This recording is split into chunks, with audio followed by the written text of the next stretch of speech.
Glad you're joining us on Radio Free Georgia's In Tune to Nature program. I'm host Carrie Freeman, coming to you from Atlanta in June of 2022. Today, we're going to be talking about sustainable land use and the large proportion of land that is allocated to agriculture, in particular grazing of farmed animals, and how that impacts wildlife, and how we can move towards more sustainable agriculture that allows for less grazing and less feed crops for farmed animals and more rewilding of spaces, while we work to increase food production to nutritiously feed a growing human population. To tell us about that is Dr. Jennifer Malador, Senior Food Campaigner at the Center for Biological Diversity. The Center for Biological Diversity is a wildlife conservation nonprofit that protects species and habitats. They believe that the welfare of human beings is deeply linked to nature, to the existence in our world of a vast diversity of wild animals and plants. They want those who come after us to inherit a world where, quote, the wild is still alive. Their main website is biologicaldiversity.org. We'll be talking today about one of their new food websites at grazingfacts.com. Our guest tonight is a senior food campaigner at the center, Dr. Jennifer Malador. She helps lead the center's sustainable food initiatives, including the Take Extinction Off Your Plate campaign. She drives the population and sustainability program's earth-friendly diet initiatives related to industrial animal agriculture, overpopulation, and overconsumption, and the impact of our food systems on wildlife and the planet. Previously, Dr. Malador served as a staff writer for the Animal Legal Defense Fund, working on a number of food, wildlife, and environmental campaigns. She holds a PhD from the University of Notre Dame and taught for many years as a professor at Kansas State University and San Francisco State University. Welcome, Dr. Malador. Thank you so much for having me. Yeah, well, as part of your updated website for your Take Extinction Off Your Plate campaigns, you created a new grazingfacts.com website. What were you trying to accomplish with the grazingfacts.com website? So we put a lot of work into this. And the reason we did is there's a lot of interest right now for a variety of reasons in grass-fed beef and regenerative grazing as these sort of alternatives to factory farm models of intensive food production. But there's decades of research on the impact of grazing and the limitations even of these alternative models, which really just sort of other names for rotational grazing. And moving cows around is not really a climate solution, just like driving a hybrid Humvee isn't a climate solution either. So we really wanted to counter some of the mythology, some of the overstatements with facts and data from the research that has been done for decades. And we also wanted to add a little to the conversation, which often focuses just on climate and emissions. We wanted to talk about biodiversity and nature and how these food production systems, grazing, can affect wildlife. So we're facing the sixth mass extinction crisis. There are climate consequences to land conversion, of course, but there's also an extinction crisis, a crisis of biodiversity. There's 1 million species at risk of extinction. Much of this is related to agriculture and how we produce food. And a lot of it comes from the impact of grazing, especially cattle grazing. So this in turn impacts our ability to grow food for ourselves, but also the ecosystems we rely on, the clean air and water, and also just the health of natural places in the wild and their ability to thrive on their own. Yeah, and I feel like there's not enough environmental or conservation organizations talking about the fact that our food is a main driver of problems with conservation. So that's one of the reasons I like to have the Center for Biological Diversity on the show, because you do focus a lot on on wild animals and the connection with food. And I'm particularly interested in the grazingfacts.com website. There's a section land use.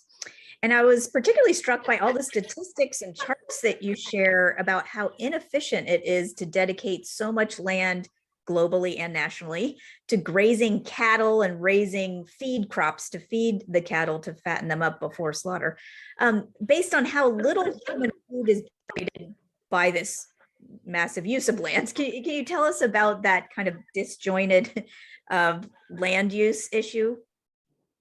Yeah, so beef cattle use about 60% of the world's agricultural land. but they bring back only about 2% of global calories, 5% of global protein.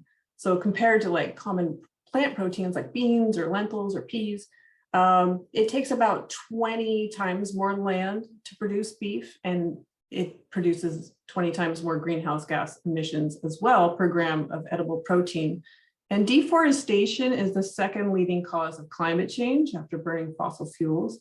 And it accounts for about 20% of all greenhouse gas emissions. It's a huge deal. And a lot of this comes from clearing land for cattle grazing or clearing land for feed crops. You know, all cows graze. I think one of the things we're trying to counter is a common misunderstanding. You know, the idea is that all cows are grass-fed in the sense, right? The grazing only systems, the cows are going to graze for longer amounts of time. And so this is going to mean more impact on the environment. And there's a trade-off between one system is going to contribute more carbon emissions, one system contributes more methane emissions. And in terms of land use, it's an issue of can we do it, much less should we do it, and what are the impacts of doing it. So for example, you know, raising a cow takes an enormous amount of water, enormous amount of land, produces enormous amount of manure, and then there's slaughter pollution and so on. And a Harvard study found that even in the United States, even if we switched to an all grazing system, in the best scenario, we could only produce 27% of the beef we currently consume. So this is because Americans eat 4 times the global average, right? And the USDA says we eat too much for our health. The environment's saying we eat too much for sustainability, and yet we continue to do it. In terms of land, we just can't do it. And a lot of the arguments that have been made have been sort of, oh, well, we'll just convert conservation land. But people are not understanding that these grasslands, for example, conservation land set aside, we need more of this. Grasslands are a huge source of carbon sequestration or pulling carbon down. And another recent study found that managed grasslands, and otherwise even best scenario livestock on these grasslands, they, contrary to popular myth, they cancel the cooling effect of grasslands left alone or sparsely grazed by wildlife. And in other words, leaving it alone is better than cattle grazing it. And the idea that people would come in from the industry and say, oh, this is a climate solution, actually. We need the cows to kind of churn up the soil, sequester the carbon. And that just doesn't turn out to be the case by and large. So that's an issue with land. And then another one that kind of gets my hackles up in terms of carbon sinks and carbon sequestration, habitat loss and impacts on wildlife from grazing, not to mention direct killing, of course, is this idea of marginal land, right? So marginal land is a concept that is economic. We look at a piece of land and we say, oh, this is an arid area, it's dry, it's a desert, so it's not going to produce a certain crop, therefore it's economically insignificant. And we can pave it or do whatever we want to do, put a cow on it, so forth. But this land, this is not an environmental term. This land may be a biodiversity hotspot. They have enormous importance. Animals are living there already. Right. There's other creatures there. Like not everything exists for humans. And thinking of land as an infinite resource to exploit is really the wrong way. This is what happened with fossil fuels, but it's also what's happening with grazing too, right? That we can just continue to use land this way, that we can continue to expand the population, continue to eat this way, continue to live this way, and it just doesn't work. Right. The math really doesn't work out. Because also I appreciated a map that you have on the grazingfacts.com website that it's a map of the US land, and it shows how all the land is allocated if you consolidated everything together into a category and clumped it all together. So from land used for timber or to grow Christmas trees or biodiesel or corn syrup, or land dedicated to housing and parks. And it shows that the biggest proportion of US land goes to grazing cows and sheep. And then another big proportion is land used for growing the crops that feed or fatten up those grazed animals or farmed animals. And even those crops, that the land we go use to feed livestock, quote unquote, that's bigger than the land used to grow the food we humans eat. Can you elaborate on that? Yeah, there's a series of maps there. And what the story is really trying to tell is that cropland alone takes a fifth of the lower 48 states, but the vast majority of the West and beyond is pastured rangeland. Public lands make up the majority of the 11 Western states, for example, and cows are everywhere. And that's bad enough considering the environmental damage that cows have, including, as I mentioned, direct killing, right? Like, so if a producer feels that their cattle is a threat from native wildlife in that area, then they will be shot by government and public agencies. Yeah, which they are by the millions. Right, millions every year from wildlife services, from USDA and beyond. And this ranges from anything from wolves to prairie dogs to bison to elk. But even if we didn't look at that environmental damage, the carbon emissions, the water emission, the water uses, the water pollution and so forth, the soil damages, the harms to ecosystems, the fact that it just doesn't work in terms of the extreme historic drought in the West, that alone, even if we put all that aside, it doesn't bring us a lot of calories. It doesn't bring us a lot of the food that we eat, actually. It's an enormous cost to the environment, very little reward. For example, public lands beef is something like 2, 3, 4% of all of the beef. We could do away with it and not even notice because we consume so much beef and because it produces so little in this grazing model. So I think people don't understand this when they're thinking about grass-fed beef. That sounds better. It could be arguably better for the cow to be out in the pasture rather than in the feedlot. But all of these things, it's just mind-blowing how much land we are destroying for our food system, and particularly for our beef consumption and dairy, by the way, Right. without the return. And it's just, cows don't belong in the West, full stop. It just doesn't make sense. And as climate ravages the West more and more, the Colorado River is currently suffering. The California State Water Board has allocated 0% water for agriculture. We are in a crisis. We are in a water crisis. We're in a climate crisis. We are in a biodiversity crisis. And that's not alarmist. It is the fact. And people will notice this when we are forced to not be able to have these food systems producing food the way that we're used to. And so I think we need to reconsider land use among many other things. Right. And also, like, cows will die by the thousands because of the heat, that they're out also in the heat, which has just happened. And that's another aspect of climate change, or just Right. They're in an area where they just really can't, they can't get the relief that they need. It's horrific. Yeah, exactly. And then, just to repeat what you had said from the beginning about the lack of productivity on, like we're dedicating the most of our agricultural land to grazing cows primarily, but then it equates to, like, did you say 2% of the the food calories or something? I think with public lands beef produces, it contested, but it's between 2 to 4% of all the beef production in the United States. A lot of the grass-fed beef that is consumed in the United States is imported as well. Like, it's just cows doing enormous damage all across the West with very little return. Right. And so there's also charts on there that talk about a better, more efficient use of land and what kind of diet we could eat that would utilize the land most efficiently. What is the more sustainable diet or food choice that allows for the most efficient use of land for nutrition gain? Does we need to be able to feed a growing human population without further decimating the remaining forests? And oceans, yes. So according to Oxford researchers, a global shift to plant-based diets, just even towards plant-based diets, could free up 75% of agricultural land. That's how wasteful the system is in terms of cattle. It is just an inefficient way of producing food. So other farming systems are less destructive to wildlife, more likely to promote biodiversity, keep intact ecosystems, rewilding, restoring, that kind of thing. Systems that don't produce manure or slaughter at the scale that we currently have.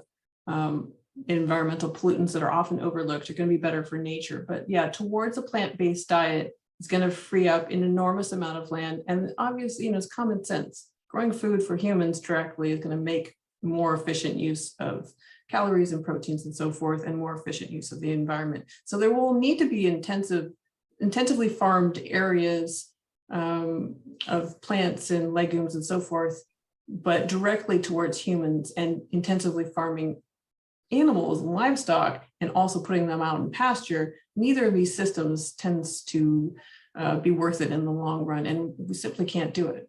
Right. Especially as the human population grows and we need to eat more, people cannot continue to eat this much meat. We don't have the amount of land it requires. And then it's also causing climate change and all these different things. But okay, so you talked about how many millions of acres of lands is currently being misused as farmed animal grazing land or to raise farmed animal feed crops. How could that land be reallocated to help foster wildlife and biodiversity? Well, experts are saying, as you mentioned, with global population increases, to meet our climate targets, we're going to have to produce 50% more food by 2050 on the same amount of land and reduce 50% more food. Right, on the same amount of land and reduce emissions from agriculture by 2/3. So we're going to need to produce a lot more food on the same amount of land or less amount of land because of climate impacts, but also draw down emissions while also doing that. So putting animals out there that only produce a little amount of food with enormous amount of emissions, requiring enormous amount of water, there's ways to look at this, and either we choose to do this change or we're going to be forced to by climate as well. So as I mentioned, shifting towards plant-based diets, setting aside land for conservation and restoration and rewilding is going to be, it's not only moral and ethical, it's going to be part of our survival as well as theirs to have a healthy ecosystem. I think a lot of times people are disconnected, not only from their food system, just going to a grocery store, if they even have that access, but they're also disconnected from nature, what nature is and what nature means and what wilderness means and so forth. And so this becomes less of a value to them. They're thinking about how are you going to pay bills, which is also a struggle right now. How am I going to survive? How am I going to protect my children and so forth? And so this needs to be made easier for people. Access to healthy, sustainable food needs to be increased. We need to be smarter about protecting areas for wildlife and nature in order to have clean air and water. And we're going to need the government to step in and help make these things more possible. Right. That's going to be my next question. But if you're just joining us on Radio Free Georgia, this is In Tune to Nature, and I'm host Carrie Freeman talking about sustainable land use for growing food with our guest, Dr. Jennifer Molidor, Senior Food Campaigner at the Center for Biological Diversity. The website we're discussing is grazingfacts.com. Dr. Molidor, what can governments do to help foster this transition to sustainable land use and an earth-friendly food system, or like us eating more plant-based and fostering less kind of animal-based foods and grazing-intensive foods? Well, just shifting to sustainable food production in itself overall, right? So I believe that the answer is not going to be only a top-down solution. We're going to also have to have grassroots advocacy. But in terms of what the government can do, policy is going to be an enormous factor in moving forward on this. So at the federal level, for example, there's dietary guidelines for Americans that the USDA and HSS put out that recommend what we should eat for our health and for other issues. But we have long fought to get them to talk about sustainability, to get them to say, like, this is going to be a sustainable diet. They won't do it. And we recently submitted comments along with 40 other organizations calling on them to connect, dietary guidelines with sustainable diets that are good for public health, food security, national security, these issues to sustainable food itself is a national security issue. Anyway, pandemic prevention, as you mentioned, public health, it's all interconnected. It absolutely is. And we need the USDA to step up, and it's kind of being very wishy-washy. And so it comes out every 5 years. So 2025 is the next version.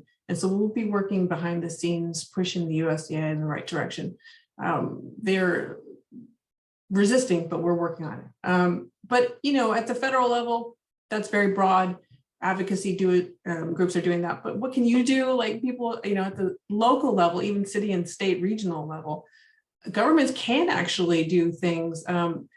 They need some more education though, and that's one of the things we're also working on, campaigns for education. So an urban area might think, my footprint, what does that have to do with anything? We're an urban area, we're not an ag center. Our food emissions targets are not important. So we need to talk and people can do this by doing city council, talking to their mayor, outreach like this, that the food that is procured or purchased by the city is what is going to be grown in the rural areas. Yes. It's a we're responsible relationship for that, even if it's not, like, I live in Atlanta, even though, it's not, we're not growing that beef right here in Atlanta, but if you're paying for it and you're buying it for all the restaurants and the universities and schools and everything, you're endorsing that misuse land.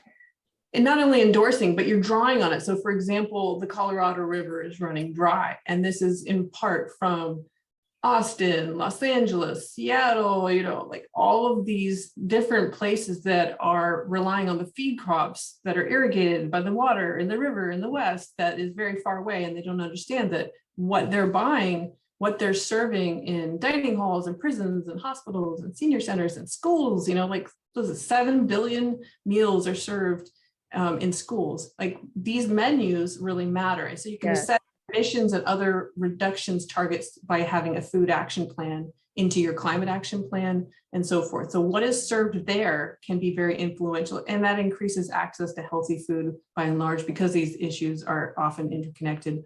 They can set binding requirements instead of voluntary incentives.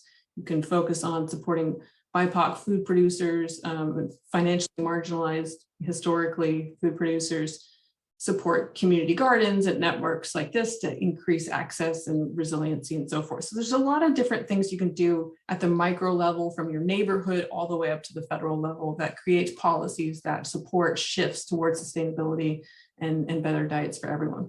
Right. We can't just keep having the plate look the same as it's looked for the last couple decades and think that not going to be a problem. And I do agree that sometimes it just can't be voluntary. We have to have the government say, this is the way we're moving for environmental sustainability and public health reasons. And so this is, that we're going to enjoy healthy foods, but maybe we've replaced some of the animal products with plant-based versions, and it can be better for your health. And, it's much less taxing on our ecosystems.